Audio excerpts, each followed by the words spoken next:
Susan Hulland, and I came to this area in the early 70s. One of the things I'm known for in the region is my interest in history. Even before I moved here, when I lived in Vancouver, I was always at the museums. I was always visiting historic sites. And when I first moved here, I was very busy being a back-to-the-land homesteader, and I didn't have as much time for those things anymore. But people kept saying to me, oh, you've got to go and see the old lighthouse near Kootenay Bay. You just got to go there, Susan. It's amazing. And of course, I didn't believe them because I came from the coast. And I had been to a great many lighthouses, including all the ones on the West Coast Trail, because I hiked the West Coast Trail in the late 60s. And so I knew my lighthouses, and I didn't think there could be anything very spectacular at all here, especially when people told me, oh, the lighthouse is way up on the hill there on Pilot Peninsula. And I thought, that's not exactly the right place for a lighthouse. So eventually one day my husband and I packed up our kids and went to visit this lighthouse. And I was just blown away. We walked up the trail and came out of the forest into the light, and there was an absolutely beautiful building. It was about 60 feet tall, and it had the hourglass shape of a proper lighthouse, and the light cupola at the top, and the weird narrow staircases inside so you could get up through the various layers, and then amazingly complicated and somewhat dangerous trapdoor mechanism that got you up into the glass cupola. I was amazed. And I stood there and I went, but why is this building here? Why is it 250 feet above the water on a pile of rocks here on the shore of Kootenay Lake? And when I started looking at the answers behind that question, then I began to realize how significant the maritime history of this whole lake area was. And the lighthouse was an integral part of it. When it was built in 1904, it was built to provide a light that would allow the boat captains to figure out whether they were coming from the north end of the lake or the south end of the lake. They could see Pilot Bay Lighthouse, and from that marker they could tell when to turn down the west arm toward Nelson, because all the transportation routes on the lake ended up primarily in Nelson and Proctor and Harrop. So this is why it was built. It was built to help navigation, but there was another reason, and that was a political reason. Because back then, in the late 1800s, there was quite rich mining discoveries being made around Kootenay Lake, primarily at Bluebell, which today you know as Riondel, and at Ainsworth Hot Springs. And the people who were investing in these mining claims, and the people who were building the hotels, and the people who were building the infrastructure for the mining, for the development of the industry, were primarily Americans. And all the transportation that existed so far into this area came from the south. There was a railway that went through either Sandpoint or Coeur d'Alene at that time, and so all the transportation was north and south.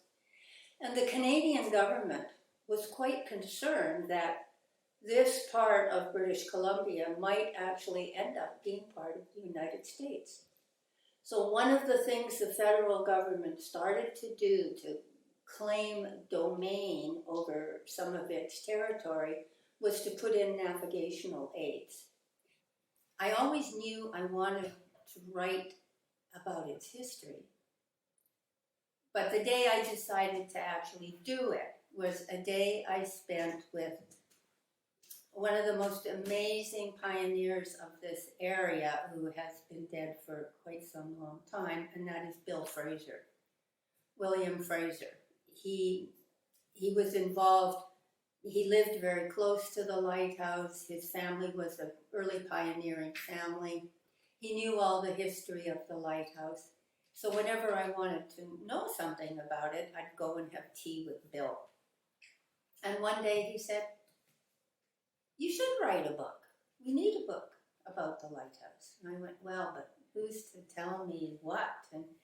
And he was really helpful. He gave me lots of resource ideas, and it was the first book I ever wrote myself, and I'm pretty proud of it.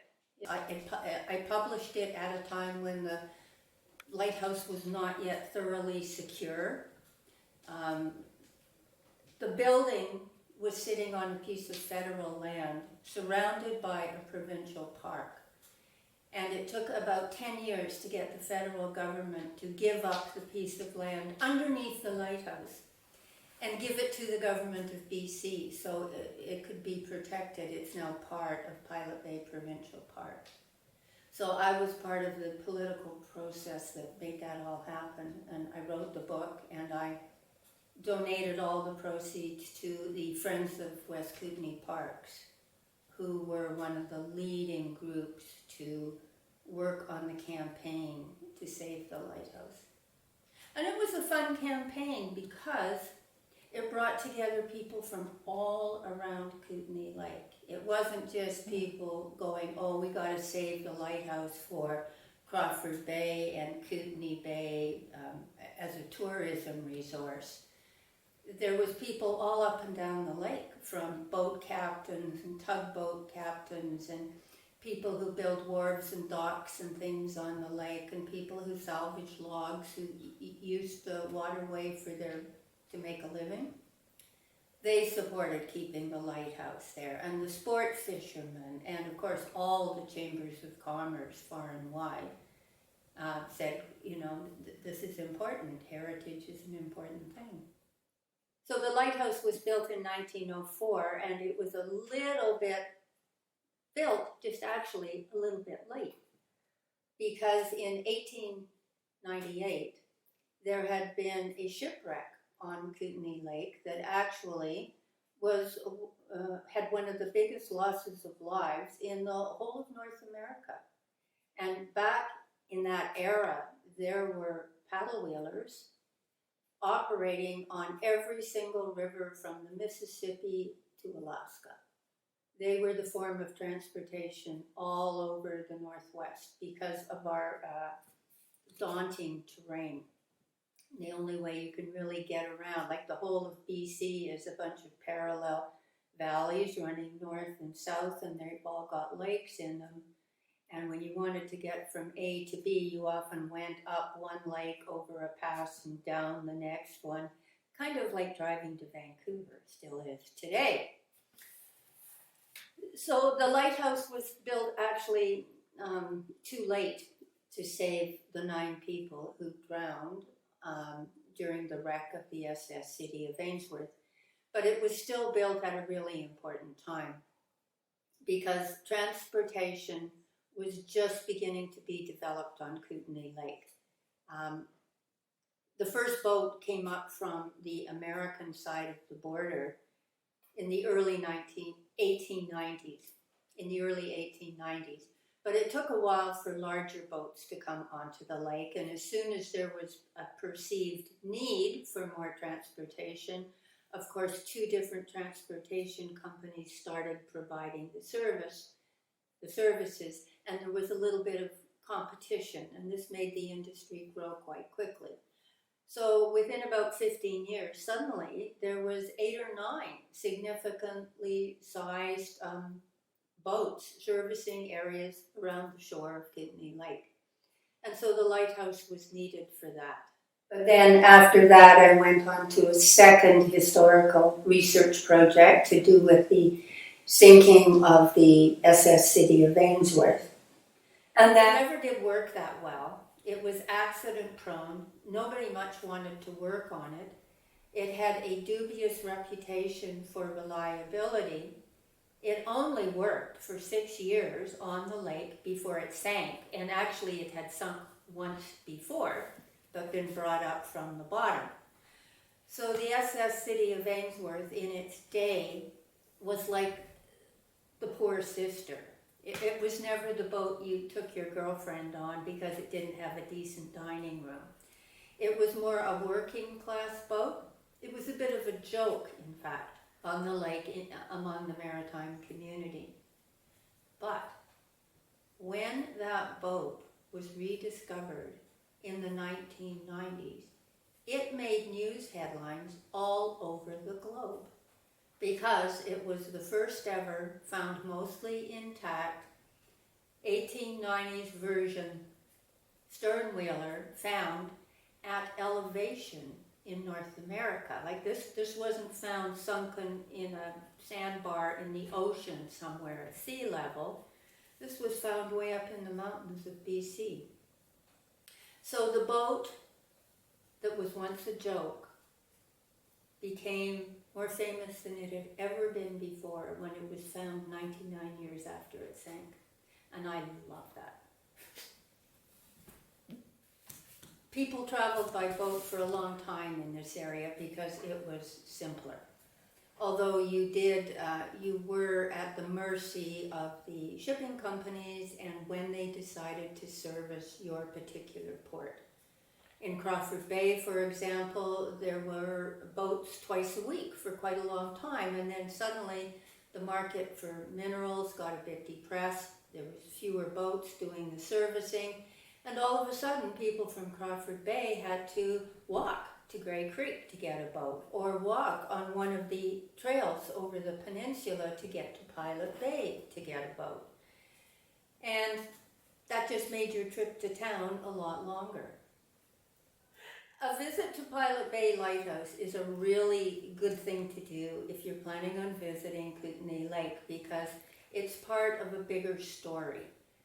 The best way to get to Pilot Bay Lighthouse is to drive to Kootenay Bay, which is the eastern terminal of the Kootenay Lake ferry system. And the turn onto Pilot Bay Road is right there as you get on or off the ferry, and it goes. So if you've been moved by some of my stories about the maritime aspects of Kootenay Lake here, there's many things you can do when you visit this area. From stopping at the Creston Museum to see a beautifully made Kanaha canoe, which was specific to Kootenay Lake, a one-off. You can go and visit the Moye in Taslow, a beautiful intact paddle wheeler. You can go to Grey Creek and take their historical tour where you drive yourselves to various sites, and one of the sites is at the Grey Creek, the historic Grey Creek Hall, where there is the interpretive sign about the sunken city of Ainsworth sternwheeler.